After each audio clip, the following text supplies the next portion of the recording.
ভারত পাকিস্তানের মধ্যকার রাজনৈতিক দ্বন্দ্বের উত্তাপ যেন বেড়েই চলেছে। এর থেকে রেহাই পায়নি এশিয়া কাপও। টুর্নামেন্টের শুরু থেকেই চিরপ্রতিদ্বন্দ্বী দুই দেশের বিতর্কিত কর্মকাণ্ড নিয়ে সমালোচনা হয়েছে। ফাইনালেও থেমে থাকেনি এর রেশ। শিরোপা নির্ধারণী ম্যাচে পাকিস্তানকে হারিয়ে চ্যাম্পিয়ন হওয়ার পরও নিজেদের মেডেল বা ট্রফি না নিয়ে মাঠ ছেড়ে রাজনৈতিক বৈরিতার উত্তাপকে বাড়িয়ে দিয়েছে ভারতীয় ক্রিকেটাররা।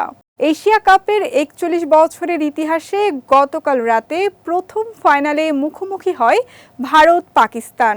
দুবাই আন্তর্জাতিক স্টেডিয়ামে দর্শকদের দারুণ এক ফাইনাল উপহার দিয়ে পাকিস্তানকে ৫ উইকেটে হারিয়ে আবারও শিরোপা জিতে নেয় ভারত।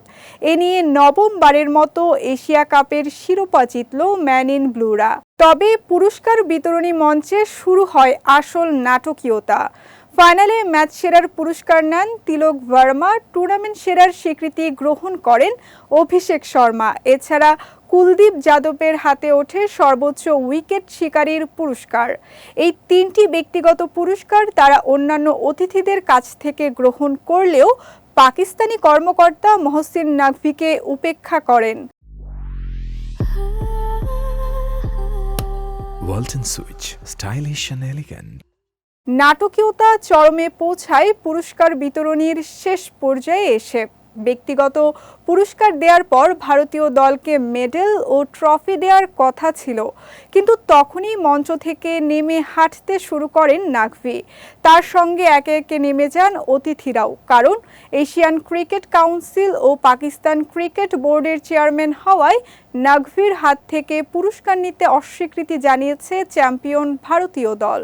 তবে ট্রফি গ্রহণ না করলেও ভারতীয় দলের ক্রিকেটাররা ট্রফি ছাড়াই নিজেদের মতো করে উদযাপন করেন এবং মাঠের ফটোগ্রাফারদের জন্য চ্যাম্পিয়ন হিসেবে ছবিও তোলেন।